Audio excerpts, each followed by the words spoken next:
Ciao a tutti amici dell'Ariete, benvenuti e bentornati.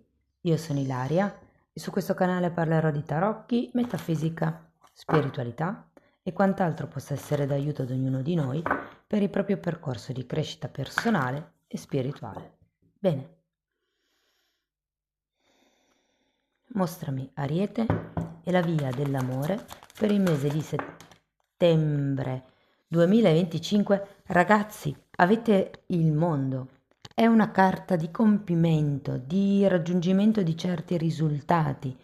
È una carta di conclusione cicli, ma sono quei cicli che si chiudono per dare il passo a qualche cosa di nuovo. Andiamo a vedere di che cosa si tratta con i tarocchi. Vi ricordo che le letture sono per un gruppo, è facile che non risuoni tutto. Se non risuonasse nulla o se voleste completare il vostro messaggio, vi invito ad ascoltare l'ascendente o il segno lunare. Per capire poi come unire questi oroscopi ho pubblicato una guida, trovate il link sotto nella descrizione del video.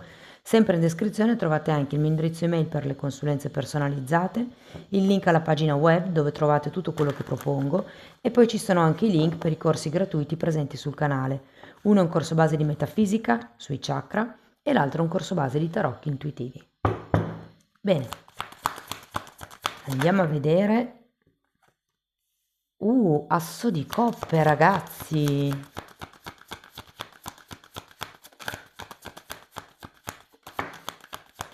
Otto di coppe, 8 di bastoni,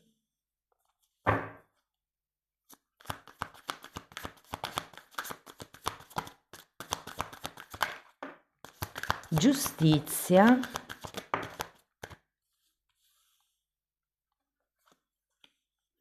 sacerdotessa, imperatrice, 3 di spade e re di spade.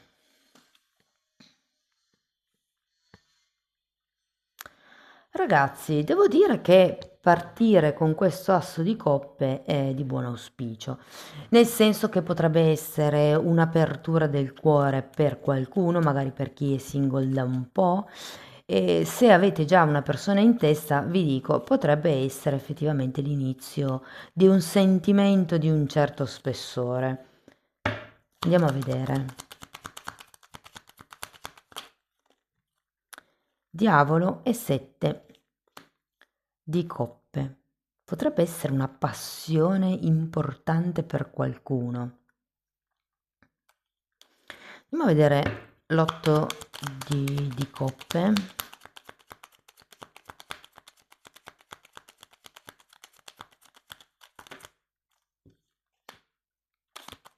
Abbiamo un cavaliere di spade e un fante di coppe. Io credo che qualcuno abbia iniziato questa storia, questa situazione, o comunque ci sia questa sorta di apertura del cuore a inizio di settembre, secondo me nei confronti di qualcuno nello specifico. Quindi nel caso non abbiate proprio nessuno, potrebbe effettivamente arrivare una persona all'inizio di settembre e secondo me apparentemente potrebbe sembrare, diciamo così, la persona giusta con la quale fermarsi. Datemi una carta per il diavolo. Asso di denari. Sì, io in realtà sento che questa persona vi fa star bene, è come se riusciste a sentire che c'è qualche possibilità, che c'è un futuro, che c'è una possibile strada da percorrere con questa persona, o più strade.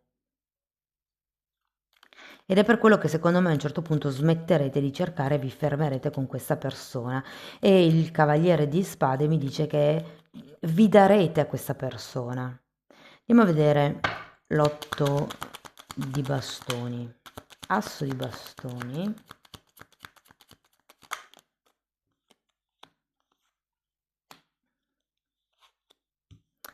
E imperatrice. Io credo che in questa situazione la cosa importante sia Soprattutto se vi lanciate alla wow in questa relazione, cioè se vi lanciate anima e corpo in questa relazione, per qualcuno è importante parlare subito di certi progetti che volete raggiungere nella vostra vita, cioè soprattutto se sono figli o se sono progetti di coppia comune, tipo io con il mio compagno, la mia compagna vorrei andare a vivere, che ne so, in Thailandia. Ecco, queste sono cose importanti e sono temi che vanno affrontati subito, secondo me. Andiamo a vedere la giustizia.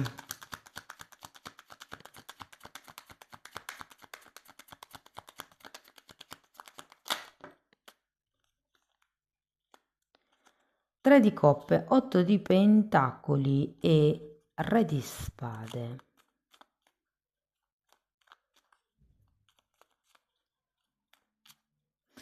Vi dirò, per qualcuno ci potrebbe essere, cioè potrebbe essere una relazione clandestina, in quanto questa persona potrebbe già essere sposata.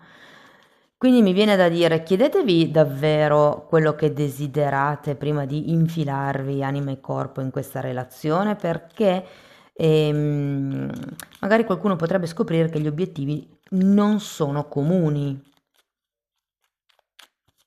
Ora, io vi dico che secondo me c'è tanta chimica tra di voi, tanta passione, tanta attrazione, tanta affinità ed è per quello che questa persona quasi vi sentite travolti. Però, ecco, stabilite bene quali sono gli obiettivi importanti per voi e per la vostra vita prima di buttarvi in questa relazione, in modo da sapere se effettivamente la relazione vi può far crescere o no, perché se poi, come vi ho anticipato, si va su strade diverse, diventa difficile. Andiamo a vedere la sacerdotessa.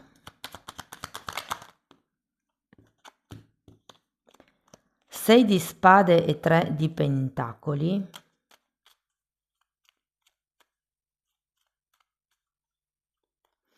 È come se vi consigliassero di... Allora, con la sacerdotessa si parla di guardare al futuro, ma un futuro lontano.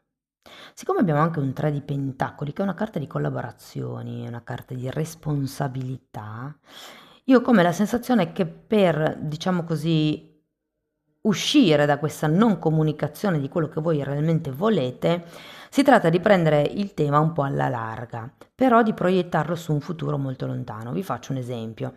Voi avete in testa, manteniamo l'esempio di prima, di andare a vivere in Thailandia con il o la vostra partner. Thailandia perché ho visto un documentario poco fa e quindi va bene. Ehm, e per prendere il tema alla larga potresti iniziare a dire: mi piacerebbe andare a vivere in un paese tropicale. Oppure, guarda che bella la Thailandia. Sono innamorata di questa cosa. Oppure direttamente farvi vedere con qualche oggetto e dire, ah, viene dalla Thailandia. Cioè prenderla molto alla larga e iniziare a tastare un po' il terreno. Perché? Perché qui c'è anche una carta del 6 di spade, che è una carta che vi indica, diciamo, fa riferimento principalmente al vostro modo di pensare, alle dinamiche di pensiero, molte volte alle credenze limitanti. Quindi qui si tratta di, mi viene da dire, non dare per scontato certe cose e affrontare certi temi che probabilmente agli inizi di settembre terrete un po' per voi. Andiamo a vedere l'imperatrice.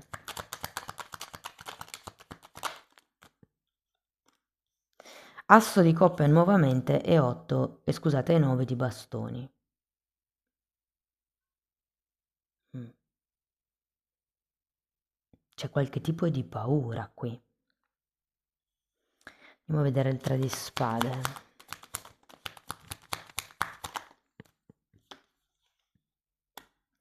Eremita e 4 di bastoni. Andiamo a vedere il re.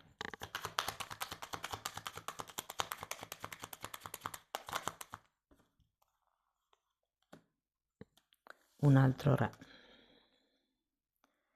Re di pentacoli per spiegare il re di spade. Ho come la sensazione che qualcuno stia proteggendo il suo amore. Ora, siccome il diavolo è una carta di ego, fate attenzione a non rimanere intrappolati in quello che è io voglio, ok? Cioè, siate obiettivi con quello che effettivamente volete voi per la vostra vita e dopo vedete se questa persona si incastra con voi o no. Se a questa persona la Thailandia non piace, sarà difficile che riusciate a compiere il vostro sogno con questa persona. Quindi o vi adattate a lasciare indietro il sogno o cambiate persona. Vi dico, finiamo con un 3 di spade. Eremita al contrario, è un 4 di bastoni. Io credo che qui ci sarà come da sacrificare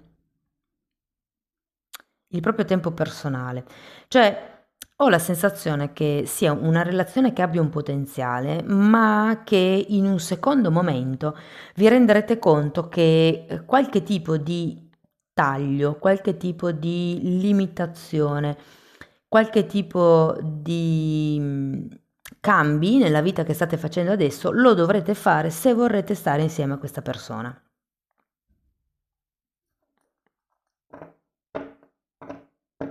Vi dico, l'eremita al contrario mi dice che non sarete più da soli e se guardo anche questo mondo è come se effettivamente raggiungeste un risultato, raggiungeste un compimento.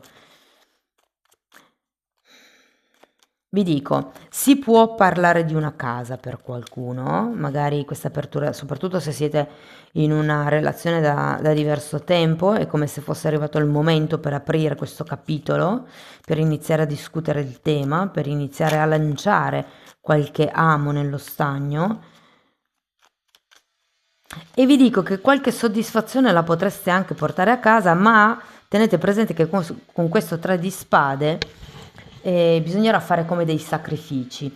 E se vedo anche il re di spade, mi viene da dire, e c'è anche la giustizia in effetti qui, calibrate tutto bene, nel senso cercate di fare come dei progetti, dei programmi molto dettagliati su come potete muovervi, su quali potrebbero essere le spese, anche perché credo che uno dei due abbia un lavoro che lo faccia guadagnare molto meno rispetto al partner e quindi chi mette quanto?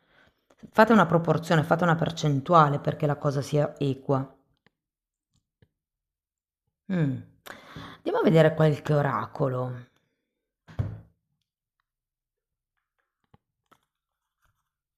Diciamo che ragazzi, un risultato ci sarà. Nel mese di settembre io credo che si chiuderà un capitolo e se ne aprirà un altro. Secondo me molto ha a che vedere con la vostra disponibilità a prendere, ad accettare, a capire, ad aprire il cuore. Va bene, andiamo a vedere qualche oracolo. Ok, allora abbiamo un bivio, carta numero 13 e ci parla di una scelta da dover effettuare. Casualmente non avete neanche un 2, perché di solito il bivio viene rappresentato come il 2 di spade, però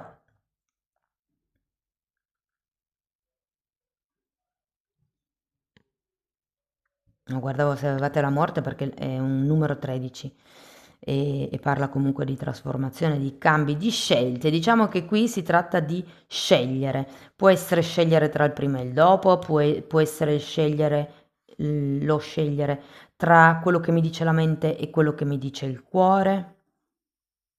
Sento che molti sceglieranno quello che dice il cuore. Poi abbiamo carta numero 30, tic tac. Qui vi fa presente che il tempo passa. È come se fosse ora di prendere certe decisioni, di fare certe scelte. E poi abbiamo la carta numero 36 che mi parla di spingersi al limite. È come se foste quasi arrivati alla frutta. Ho come questa sensazione, cioè i tempi sono maturi, ho fatto tutto quello che potevo, mi sono sforzato tutto quello che potevo, ho manifestato tutto quello che potevo e adesso è ora di... Avete anche un 3 di coppe, vero? Sì, è ora di raccogliere i frutti. Mm. È come se fosse giunto il momento giusto. Andiamo a vedere l'I Ching. Carta numero 44, l'incontro intimo. Andiamo a vedere sul libro come lo traduce. Ricordate sempre che ho comprato il libro in un momento diverso rispetto alle carte, quindi le traduzioni sono diverse. E difatti qua viene tradotto come il contatto. E la spiegazione dice: con l'immagine della femmina forte è rappresentata la lenta, sinuosa avanzata dell'avversario. Noi riusciamo persino a osservarla incantati, perché ci sembra impossibile che una tale compiutezza estetica possa essere unita al male. In questo senso, quindi, non ci facciamo incontro, collaboriamo adesso. No, scusate, noi ci facciamo incontro, collaboriamo adesso e gli permettiamo di affermarsi, di installarsi saldamente. Guardate, qui ci potrebbe proprio essere una questione a tre, ve lo dico, una relazione clandestina, perché abbiamo il diavolo, c'era quel 3 di coppe sotto, c'è l'asso di bastoni qui, ci sono tante cose che me lo dicono. Bisogna invece porglisi decisamente contro, ostacolarlo subito con decisione, senza perdersi in fronzoli. Un sano realismo, una considerazione poco fumosa dei problemi morali è l'unica via che un uomo saggio deve seguire. Quello che vi dicevo un po' qui, no? Cercate di essere onesti con quello che volete voi, con quelli che sono i vostri desideri. Una volta che avete focalizzato la vostra direzione di vita, vedete se le persone che sono vicino a voi si incastrano oppure no. È come se fosse un po' il trovare l'incontro intimo con se stessi, quella sincerità proprio nuda e cruda con noi stessi, senza giudicarci, cioè è il modo migliore di esserci fedeli. Ricordate che prima ci si conosce, si è sinceri con se stessi, senza giudicarsi, semplicemente quella persona mi fa star male, però è un tuo familiare, non dovresti provare certi sentimenti, certe emozioni per lui, però perché? Se le provo, perché qualcuno mi deve dire che è sbagliato, magari arrabbiarmi con quel familiare che mi ha fatto un torto, cioè mi ha fatto arrabbiare, è giusto che io viva e manifesti la mia rabbia. L'educazione ci ha insegnato a non farlo? Va bene, però quando io sono da sola con me stessa ho questa possibilità di essere sincera e di dire Pinco Pallino mi ha fatto andare su tutte le furie oggi, non sopporto questa persona perché X, Y e Z. E con voi stessi potete essere onesti. L'importante è che non vi giudichiate. Ecco, tu non dovresti pensare così di questa persona. Ecco, quello è il critico interiore, il nostro diavoletto interiore e va lasciato da un lato. Amici dell'Ariete, questo è quello che avevo per voi. Spero che la lettura vi sia stata utile, che ci siano stati degli spunti interessanti di riflessione. Fatemelo comunque sapere nei commenti. Per sostenere il canale, come sempre, potete mettere like, iscrivervi o condividere il video. Se volete iniziare un percorso di crescita con me basato sul lavoro delle credenze limitanti, mi potete contattare via mail. Io poi vi mando la lettera di presentazione dove vi spiego come funziona il tutto. Lo stesso tema lo potete affrontare voi stessi da soli attraverso la sezione degli abbonati. Anche lì tratto le credenze limitanti. Ci sono 4 playlist per adesso, sono numerate, andrebbero viste in ordine cronologico perché il tutto è stato studiato come un corso di formazione. Si parte dalla metafisica base, quindi dai chakra, si andrà poi alla metamedicina, che è la psicosomatica delle malattie, e per poi arrivare anche al lavoro sulle credenze limitanti, che è un lavoro diviso per settori, quindi c'è il settore dell'amore, il settore dei soldi, il settore del lavoro e così via. Comunque, date un'occhiata ai titoli dei video, quelli si vedono, sono pubblici, per cui potete sapere quali sono i temi che vado via trattando. Detto questo, io vi ringrazio di essere stati qui con me, vi mando un abbraccio e ci vediamo nei prossimi video. Ciao ciao!